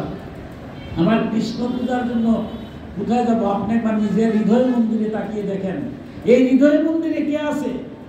তোরাকে কি মধুর ভাই বলছে, দেখো এই যে তুমি ধরা, এই যে দ্রোণ, তোমার পুত্র রূপে আসবো, তোমাদের মধ্যে তো আমি আছি। আচ্ছা কার মধ্যে ভগবানটা নাই? এখানে যে আমরা সবাই আছি, কার মধ্যে বলবেন যে ভগবান তার মধ্যে নাই? আমার মহাপ্রভুতে বলছেন যত্র যত্র নেত্র করে তত্র তত্র কৃষ্ণ, সবার কাছে কৃষ্ণ দর্শন। কৃষ্ণ কার মধ্যে নাই? এই যে আমি কথা বলছি, এই মুহূর্তে যদি ভগবান কৃষ্ণ আমার দেহ থেকে চলে যান, তখন কি হবে? আমার নাম কেউ বলবে? আমার নামটা বলে না, মানুষ মরলে পরে নাম বলে, পরে লাশ, লাশ বলে না, তখন নাম ধরে নিবে, নামও ধরে। দেখুন মারা যাওয়ার পরে কি হবে? কান্নাকাটি হবে, এটি তো জগতের নিয়ম, বাস্তব। আমার বাবা মারা গেলেন, এখানে অনেকে হারিয়েছেন, কত সময় জানতে পারে, 2-4 ঘন্টা 5-7 ঘন্টা হয়। কি ভয়ঙ্কর জগৎটা! সবাই বলবে বাসি মরা হয়ে যাবে, সবাই সৎ কার্যের জন্য ব্যস্ত হয়ে যাবে, তাইলে দেহটা তো কিছুই না। এই ক্ষণিকের মায়া, দেহের মধ্যে যিনি দেহী রূপে আছেন ভগবান শ্রীকৃষ্ণ, পরমাত্মার অংশ জীবাত্মা রূপে, তিনি যতক্ষণ আছেন ততক্ষণ আমরা আছি, উনি চলে গেলেই চলে যায়। তাই ধরাকে বলছেন আমি তো জগতের প্রত্যেকের হৃদয়ের মধ্যে বিরাজ করছি পরমাত্মার অংশ, যে চিনার সে চিনে, যে আমার মতো হতো কি আর চিনে? এ খালি কৃষ্ণ কৃষ্ণ খাইয়ে ঘুরায়, নিজেও বুঝে না নিজের মধ্যে যে কৃষ্ণ আছে, আর যারে তাকাচ্ছে তার মধ্যে তো কৃষ্ণ আছে। কিন্তু ধরা বলছে ভগবান তোমার এই কথায় আমি সন্তুষ্ট নই, আমার একটা দাবি, যেহেতু তুমি আমার পুত্র রূপে যাবে, অন্তত পক্ষে মা হিসাবে সন্তানের সবচেয়ে মাতৃত্ব হচ্ছে তার স্তন্য দান করা, আমি যেন তোমারে একটু স্তন্য দান করতে পারি। আর তুমি আমার কিছুদিন আমার কাছে থেকে তুমি লাগবে, তুমি জগতের লেগে আসছো, তুমি তো চলে যাবে, আমার তোমাকে আটকেবার মতো ক্ষমতা কি আমার আছে? তবে তুমি আমার আজ কথা দাও যে তুমি কিছুদিন অন্তত কিছু লীলা আমার সাথে থাকবে, আমি যেন তোমাকে সন্তান রূপে। সন্তান কিরকম? আপনার সন্তান দুষ্টামি করে, আপনি তাকে কি করবেন? গালিগালাজ করবেন, মাঝে মাঝে আঘাতও করবেন, আবার একটু চোখের আড়াল হলে কি হবে? নয়নমণি তাকে পূজার জন্য আগ্রহ হবে। আমি যেন সব কিছু বলে গিয়ে তোমাকে পুত্র রূপে সন্তান রূপে পাই। ভগবান এবার বললেন তো কাজ তাই হবে। আর তুমি যেহেতু সন্তান রূপে পাওয়ার জন্য আমার এত অভিযোগ, তুমি আমাকে বুঝতেই পারবে না, চিনতেই পারবে না আমি যে তোমার ভগবান। কারণ ভগবান কেউ যদি জানে যে আমার পুলা ভগবান, আচ্ছা বলেন তো দেখি, তারা কি আর পুত্রের মতো দেখতে পারবে? পুত্রের মতো দেখা সম্ভব? আমি যাওয়া সম্ভব না। তাই বলছি যে তুমি তোমার কথাই ধরলাম, তোমাকে কেন লীলা করবো? তুমি আমাকে কৃষ্ণ রূপে ভগবান রূপে দেখতে পারবে না। তুমি সন্তান, যেভাবে একজন মানব সন্তান মা যেভাবে ছেলেকে জানে, সেইভাবে আমরা দেখেছি দাবাবন্ধ লীলাতে গিয়ে কি ঘটনা, দুষ্টামি করছেন, ননি খাচ্ছেন, তিনি বাঁধতে যাচ্ছেন, 2 আঙ্গুল হয়ে যায়, ভগবান নাকি বাঁধা যায়, কিন্তু একটু পরেই ভগবানের কথা, সর্বনাশ, আমি মায়ের কাছে তো সন্তান, আমার অলৌকিকত্ব কি মার কাছে? সাথে সাথে ধরা দিয়েছেন, এবার 2 আঙ্গুল আর হচ্ছে না, রশি দিয়ে তিনি বেঁধে দিয়েছেন। অর্থাৎ ভগবানকে যদি আপনি ভালোবাসতে পারেন, তাহলে ভগবানকে বাঁধতে পারা যায়। তাই এই জন্যই আমার সনাতন ধর্মে দেখবেন, বিশেষ করে আমার মায়েরা গোপাল ভক্ত হয়, সন্তান হিসাবে ভগবানকে আপনি পিতা হিসাবে সেবা করেন, মাতা হিসাবে সেবা করেন, বন্ধু হিসাবে সেবা করেন, পুত্র হিসাবে সেবা করেন। ভগবান বলছেন ঠিক আছে। ছোট্ট গোপাল দেখবেন বেশিরভাগ মায়েরা পূজা করে, এবং এমনভাবে পূজা করে দেখবেন কোনো মাকে যদি বলা হয়, বাস্তব আমি দেখেছি যে একজন আরেকজনকে বলছে কালকে আমার বাড়ি আসো, বলছে হ্যাঁ আর একটু দেরি হবে, ওই আমার গোপাল রে দিয়ে আসবো, এমন হয়ে বলছে আমার গোপাল। দেখুন এই যে কথাটা, যারা ঈশ্বরকে এইভাবে দিতে পারে, আমার গোপাল, নিজের ছেলেকে না খাওয়াইয়া যেমন কোনো জায়গায় মা যায় না, আপনার বাড়িতে যে গোপাল আছে তাকে না দেখতে যাওয়া যায়? যে মায়েরা, যে ভক্তরা ভগবানকে সেভাবে নিয়েছে, আমার গোপাল, আর কিছু লাগে না। আমার ভগবান কি বলছেন? পত্রম পুষ্পম ফলম তুষম, ভক্তি করে যদি কেউ একটু ফুল দেয়, একটু তুলসী পাতা দেয়, একটু ফল দেয়, না পারলে একটু জল দেয়, আমি সেই ভক্তটাই আমি গ্রহণ করি। আমরা প্রত্যেকেই যদি সেই গোপাল আজকে জন্মদিন, কেন গোপাল? কারণ তার এই ছোট্ট রূপটা ধরা দিয়েছেন। কারণ 125 বছরের মধ্যে 115 বছরের যে লীলা, সেটা বোঝা তো সহজ নয়। গীতায় যখন দিয়েছেন 75 বছর, গীতার মর্মার্থ বোঝা, সেই অনুসারে কর্ম করা স্বয়ং নিশ্চয়ই পারেনি। পারছেন? পারলে তো আর দুর্যোধনের পক্ষে থাকতেন না। দুনা চাইতে পারছেন, কর্ণ পারছেন, অনেক জ্ঞানী হতো তার কথাগুলা। কিন্তু বাল্যলীলা যে ভগবান, শিশু লীলা, এটা বোঝা বুঝি নেই। বাবা তুমি আমার, আমি তোমার, যা পারে জল তুলসী দেবো, তুমি আমাকে রক্ষা করো, আমি কন্ডিশনাল সিলিন্ডার। তাই আমরা সেই গোপাল রূপী গোবিন্দকে যদি একটু জল তুলসী দেই, আজকে আমরা সনাতন ধর্মের সবচেয়ে ভয়ঙ্কর অবস্থা, ক্ষমা করবেন, যে আজকে আমরা সনাতন ধর্মের ছেলে মেয়েরা লেখাপড়া অনেক শিখছে, কেউ ডিগ্রি, কেউ মাস্টার ডিগ্রি, কেউ পিএইচডি করছে, কিন্তু প্রতিনিয়ত কি করছে? বিপদে চলে যাচ্ছে। কেন যাচ্ছে? যে ছেলেটাকে যদি ঘুম থেকে উঠে একটু গোবিন্দকে, একটু গোপালকে জল তুলসী দেয়, সেই ছেলে কি বিপদে যেতে পারে? আপনি যখন গোবিন্দকে প্রণাম করে বলবেন, হে গোবিন্দ, যা পারো তুমি তাই করো। আমার বাল্যলীলাতে কি কঠিন বাক্যতের কথা, আমি তো বুঝি না। ভগবান তোমার মন্ত্রতন্ত্র জানে না। আবাহনং নৌ জনামি নৈবু জনমি পূজনাম বিসর্জনং নৌ জনামি ক্ষমস্য জনার্দন। এ গোপাল কৃষ্ণ, তোমার আবাহন করতে হবে কিভাবে? পূজা করার ক্ষমতা আমার আছে নাকি? তোমার এইটা পূজা করতে পারবো না, মন্ত্র করতে পারবো। বাবা আমি তোমার জলে দিচ্ছি, তুমি একটু জল তুলসী নাও, আর যা ভালো তুমি তাই করাও। দেখুন এই যে ভক্ত, আমরা যখন বামাক্ষেপাতে যাই, আপনারা দেখেছেন বামাক্ষেপার যে জীবনী, সে মন্ত্র কিছু জানতো না। লাল ফুল মা কালী ভালো লাগে, তাই বলছে, কি বলবো, লাল ফুল কালী গাই নেব, বাস এই লাল ফুল কালী গাই নেব বলছে, মা তুমি কি হবে? আমি তো মন্ত্র জানি না, আমি যেটা জানি বাবা তো। সে যে ভক্তি করে লাল ফুলটা দিচ্ছে, মা এসে নিয়ে গেছে। রামকৃষ্ণ কি করেছিলেন? গোদাধর ছিলেন, তার কোনো জ্ঞান ছিল? প্রথম যখন তিনি আসছেন, তার বড় ভাই ছিলেন এখানে, উনি তার কিচ্ছু ছিল না। প্রথম দিনে গিয়ে কালীর সাথে ঝগড়াঝাটি শুরু করে দিলেন, যে সব বোনার নবীর দিলাম, নবীর তো খাচ্ছে না, এই আমি কিন্তু মন্ত্র জানি না, এলে খাচ্ছ না। এই যে নয়ন দলে কি ব্যাকুল রামকৃষ্ণের জীবনী দেখবেন, কাঁদতে কাঁদতে শেষ, যে আমার ভাই মন্ত্র জানে আর তুমি খাওয়া মাগো, আমি তোমার অবুজ সন্তান, তাই বলে কি তোমার সন্তান না? আমি মন্ত্র পারি না, তাই তুমি খাবে না? ঝগড়া বিবাদ, শেষ পর্যন্ত মা কালী দর্শন দিতে বাধ্য হলেন। এত কিছুদিন আগের ঘটনা, রামকৃষ্ণের জীবনী দেখেন। তাই ভক্তি করে আমার গোপালের ক্ষেত্রে কোনো মন্ত্র লাগে না। আমার মা কি বলছে, এই যে যশোদা মা বলছে যে আমাকে এই বর দাও, আমি তোমার ভগবান ভগবান যদি আমার আবার বুঝাও, তাহলে তো আমি আর তোমার সন্তান রূপে পাবো না। আমি যেন তোমারে সেই রূপে সন্তান রূপে পাই।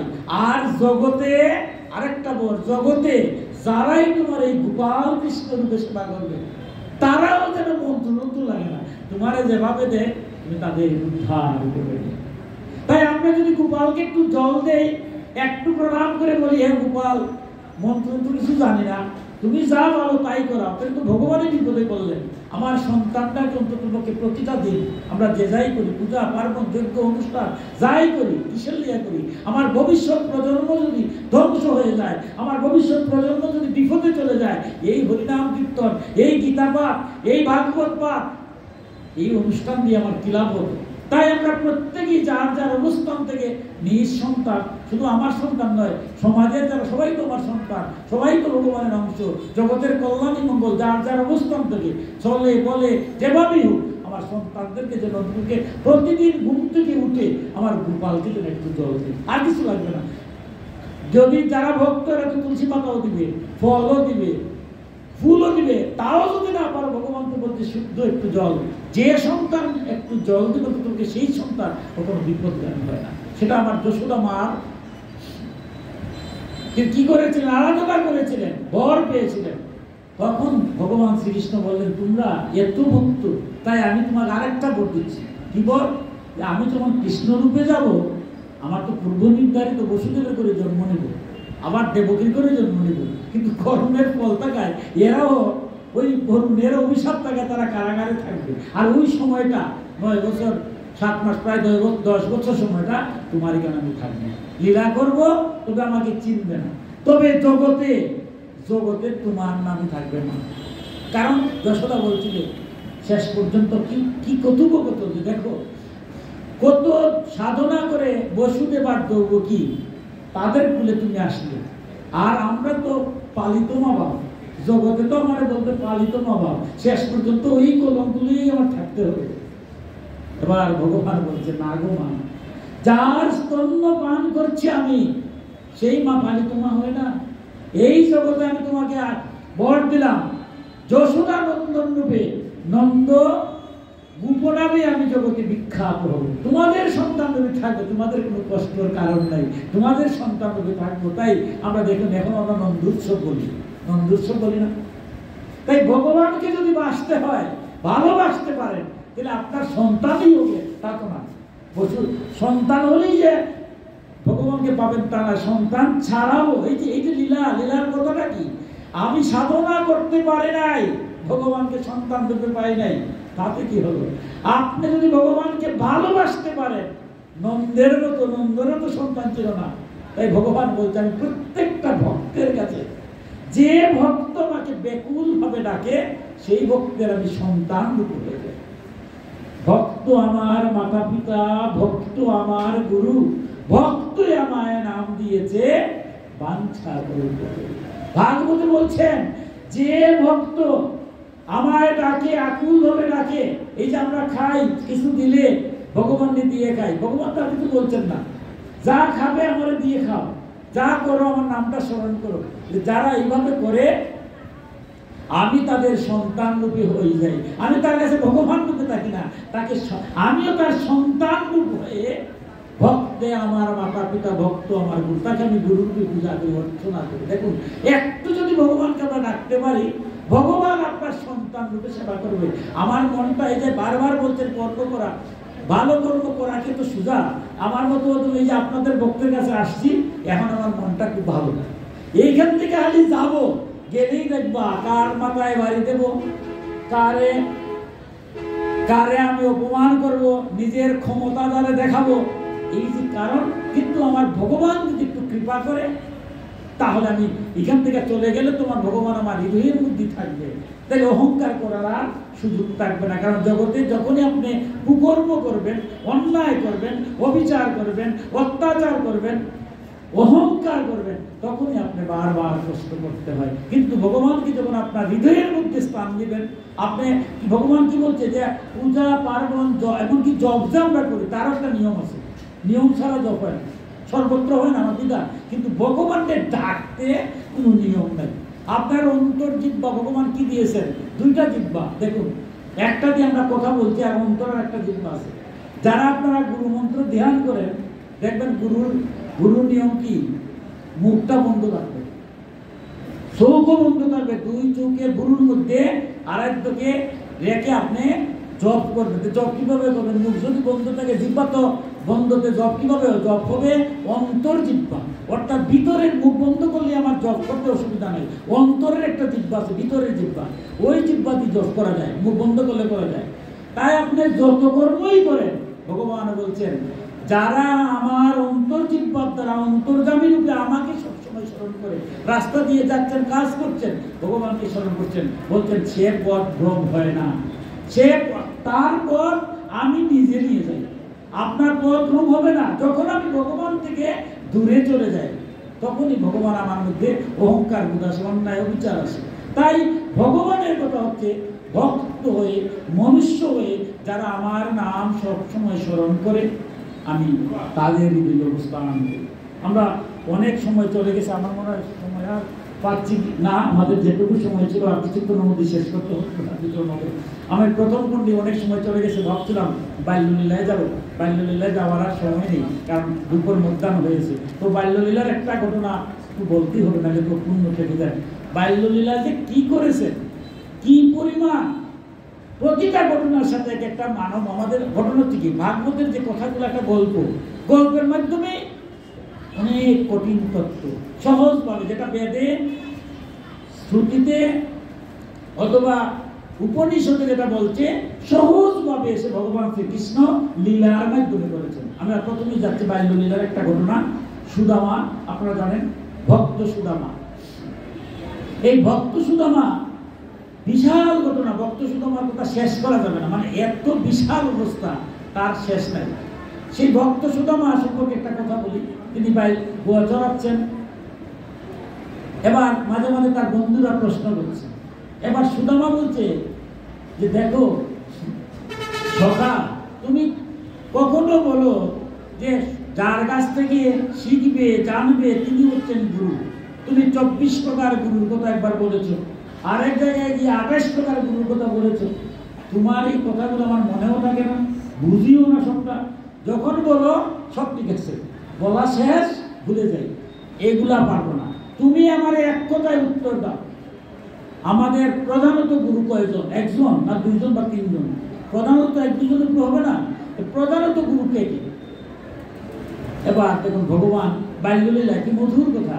শুধু আমাকে বলছেন সখা, যার কাছ থেকে শিখবে সেই তো গুরু, সেই কথাই বলছিলাম। ঠিক আছে, তুমি তখন আমাকে কঠিন প্রশ্ন করলে। প্রধানত যদি বলতে হয় তাহলে তিনজন গুরু আছে। সুদামা বলছেন তিনজন গুরু, তাহলে তো প্রথম যিনি বড় গুরু, ঠিক না? তিনজনকে যদি একসাথে দাঁড়ায় করাই, ফার্স্ট সেকেন্ড থার্ড যখন হয়, তাহলে তো প্রথম দ্বিতীয় এবং তৃতীয়। তাহলে প্রথম গুরুকে আর দ্বিতীয় গুরুকে আর তৃতীয় গুরুকে। এবার ভগবান শ্রীকৃষ্ণ বলছেন যে ঠিকই বলছো, প্রথম গুরু সবচেয়ে বড় গুরু, এর নাম হচ্ছে মহাগুরু। সনাতন শাস্ত্রে মহাগুরু আছেন না? মহাগুরু আছেন, গুরু আছেন। বলে তাহলে মহাগুরুকে?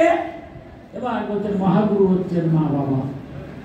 বলে তারপরে গুরু যজ্ঞান তিমিরাম দস্য জ্ঞানাঞ্জন সভাকয়া চস্কুরুল মিলিতং যেন তস্মৈ শ্রী গুরুবে নমঃ। যে গুরু তোমাকে ঈশ্বরের পথ দেখিয়ে দেন, যার মাধ্যমে আমরা পরমেশ্বরকে আমরা দেখি, সেই গুরু হচ্ছেন দ্বিতীয়। আর তৃতীয় হচ্ছে আমি নিজে জগৎ গুরু। সুদামা বললেন তোমার কথা এগুলা বুঝা আমার দ্বারা হবে না। তুমি জগৎ গুরু, বিশ্ব ব্রহ্মাণ্ডের গুরু, তুমি হলে 3 নম্বরে, এর আগে আবার 2 গুরু। এটা কি বলতেছো? পরম ব্রহ্মাণ্ড, বিশ্ব ব্রহ্মাণ্ডের অধিপতি স্বয়ং ভগবান, তারে তুমি ডাকবা 3 নম্বরে, এর আগে আবার 2 জন দিয়ে দিলা। এবার ভগবান বলছে দেখো, আমি যে পরম গুরু এটা জানবে কিভাবে? এটা তো জানবে না। যারা জানবে, কে জানাবে? গুরু রূপে হয়ে আমি জানাবো। যেই গুরু হোক, মহৎ গুরু সে জগৎ গুরু। কারণ গুরুর মধ্য দিয়ে অখণ্ড মণ্ডলাকারং ব্যাপ্তং যেন চরাচর, বিশ্ব ব্রহ্মাণ্ডে পরিব্যাপ্ত যিনি আছেন, সেই গুরুর পথ যিনি দেখান সেই গুরু। আমাকে জানতে গেলে তো তার মাধ্যমে আসতে হবে, জানতে হবে। তো যার মাধ্যমে তুমি আমাকে জানবে, তাকে আমার আগে তুমি অর্চনা করবে না। বললো ঠিক একটা যুক্তি আছে। তাই এই কারণে দেখো, আমাকে যে পূজা করবে, অর্চনা করবে, কত ভুল ত্রুটি হবে। আমারে কেন যদি তুমি ভুল ত্রুটি করো, তার শাস্তি হবে না? আপনারা আমি নিমন্ত্রণ দিয়ে গেলে, আমার বাড়ি গেলাম, নিয়ে যদি আমি সঠিকভাবে আপ্যায়ন করি না, তার জন্য কি আমি কর্মভোগ করবো না? তাহলে গুরু যিনি, উনার ভগবানের আগে আমরা গুরুকে সমঝিয়ে দিই, ভগবান গুরুদেব তুমি সমঝাও, আমার পূজা অর্চনা যত ভুল ভ্রান্তি হয় গুরুদেব। বলে এটা মানলাম, ঠিক আছে, ভগবানের আগে গুরু সেবা। তো মা বাবাকে কেন আগে বললে? যে মা বাবা দেখো, 84 লক্ষ জুড়ি পরিভ্রমণ করার পর যখন আকাশস্থ নিরালম্ব বায়ুভূত নিরাশ্রয়, যখন এই আত্মাটা ঘুরতে থাকে, তখন পিতৃ ঔরসে মাতৃগর্ভে মায়ের রক্ত মাংস মজ্জা অস্থি দ্বারা যখন মাংসপিণ্ডটা তৈরি হয়, তখন 7ম মাসে মনাদিরাদি গোবিন্দ তার মধ্যে গিয়ে প্রবেশ করি। যদি পিতৃ ঔরসে মাতৃগর্ভে দেহপিণ্ডটা তৈরি না হয়, তাহলে কি ভগবান হয়ে আমি এই দেহে প্রবেশ করতে পারবো? আমরা যারা এখানে আছি, আমার মা, আমার পিতৃ ঔরসে মাতৃগর্ভে যদি দেহপিণ্ডটা না হতো, তাহলে কি ভগবান আমার দেহের মধ্যে আসতে পারতেন? এবার ভগবান শ্রীকৃষ্ণ বলছেন, দেখো, তাই মনুষ্য জন্মের প্রত্যেক সন্তানের কাছে তার মা বাবা হচ্ছে মহাগুরু, গুরু নয়, মহাগুরু। তাই সনাতন ধর্মে বলছে, পিতা স্বর্গ, পিতা ধর্ম, পিতা হি পরম তপ, পিতরি প্রতিমাপম হে প্রিয়ন্তি সর্বদেবতা। পিতাই স্বর্গ, পিতাই ধর্ম, পিতা সন্তুষ্ট হলে দেবতা সন্তুষ্ট, পিতা সন্তুষ্ট হলে দেবতারাও সন্তুষ্ট। মায়ের বেলায় বলছে, যত প্রসাদ জগৎ দৃষ্টম পুণ্য কাম দাশিসা প্রত্যক্ষ দেবতায়িনী তস্मै মাত্রে নমো নমঃ। যে মায়ের রক্ত মাংস মজ্জা অস্থি দিয়ে দেহখানা তৈরি, প্রত্যক্ষ দেবতা। সেই প্রত্যক্ষ দেবতার পূজা না করে, বিষ্ণু পুরাণে বিষ্ণু বলছেন, যারা মা বাবার পূজা না করে আমার পূজা করে, আমি সেই পূজা গ্রহণ করি। আর শেষ করছি লোকনাথের কথা দিয়া। লোকনাথ ব্রহ্মচারী একটা উদাহরণ দিয়ে বললেন যে আহুতি হয়, যজ্ঞ হয়, যজ্ঞের মধ্যে যখন ঘি দেওয়া হয়, ধাউ ধাউ করে আগুন জ্বলে, তখন পূর্ণাহুতি নারকেল কিংবা কলা দেওয়া হয়। যদি আগুন না থাকে, ছাই থাকে, বর্ষ থাকে, সেখানের মধ্যে যদি মূল্যবান ঘি তিনের পর তিন দেওয়া হয়, তাহলে কি সেখানে পূর্ণাহুতি দেওয়া যায়? বর্ষের মধ্যে ঘি ঢেলে যেমন পূর্ণাহুতি দেওয়া যায় না, মা বাবার পূজা না করে, সেবা না করে যদি গোবিন্দের পূজা করা হয়, সেটাও বর্ষের মধ্যে ছাই ঢালা হবে। তাই আমি শেষ করে নিচ্ছি আমার ভগবানের কথাটা, আমার কথা নয়। ভগবান আজকে জন্মাষ্টমী, আমরা যেখানেই থাকি না কেন, আমাদের মা বাবাকে যেন আমরা ভুলে যাই না। যে যে অবস্থায় থাকি, আমার মা বাবার সেবার মধ্যে দিয়ে গোবিন্দের পূজা করে, এটা গোবিন্দের কথা। কারণ গোবিন্দ, সবাই জানে গোবিন্দ কি বলছে, যে সবাই যে পূজা করে তার নাম হচ্ছে ভগবান, আর ভগবান যার পূজা করে তিনি হচ্ছেন মা বাবা। তাই প্রত্যেকেই মা বাবার পূজার মধ্য দিয়ে আমরা সন্তানদেরকে যেন সেইটুকু শিক্ষা করতে পারি, যে সন্তানটা মা বাবার প্রতি শ্রদ্ধা থাকবে, সেই সন্তান মা বাবাকে তাক করে কখনো বিপদগামী হতে পারে না। তাই জগতের প্রত্যেক মা বাবা, প্রত্যেক সন্তানরা ভগবানের ভক্ত হন, মা বাবার সেবার মধ্য দিয়ে ভক্ত হন। ভগবান যেন প্রত্যেকটা ঘরে ঘরে ভগবান শ্রীকৃষ্ণ জন্ম হয়, প্রতিটা ঘরে ঘরে সন্তানরা যেন কৃষ্ণের মতো হয়। এই সমাজ সুন্দর হয়, রাষ্ট্র সুন্দর হয়, বিশ্ব সুন্দর হয়, অশান্তি দূরীভূত হয়, ন্যায় সত্য ধর্ম যেন প্রতিষ্ঠিত হয়। ভগবান যেন আমাদের কৃপা করে আমাদের প্রতিটি পরিবার, প্রতিটি সমাজ, প্রতিটি রাষ্ট্র, প্রতিটি বিশ্বের প্রত্যেকের হৃদয়ের মধ্যে দিয়া ন্যায় সত্য ধর্ম প্রতিষ্ঠা করে এই জগৎকে সুন্দর ও শান্তিময় করুক, সেই প্রার্থনা করে আমার ভাগবতীয় কথার এখানেই বিশ্রাম নিলাম। সর্বে ভবন্তু সুখিনঃ, সর্বে সন্তু নিরাময়া, সর্বে ভদ্রাণি পশ্যন্তু মা কচিৎ দুর্ভাগ হবে। এই পৃথিবীর সকলেই সুখী হোক, সকলেই মুক্ত হোক, সকলেই মঙ্গল প্রদর্শন করুক, সকলেই শান্তি লাভ করুক। ওম শান্তি, ওম শান্তি, ওম শান্তি। জয় জয় নিতাই গৌর সীতানাথ প্রেমানন্দে, হরি হরি বল। জয় জয় নিতাই গৌর সীতানাথ প্রেমানন্দে, হরি হরি বল। জয় জয় নিতাই গৌর সীতানাথ প্রেমানন্দে, হরি হরি বল।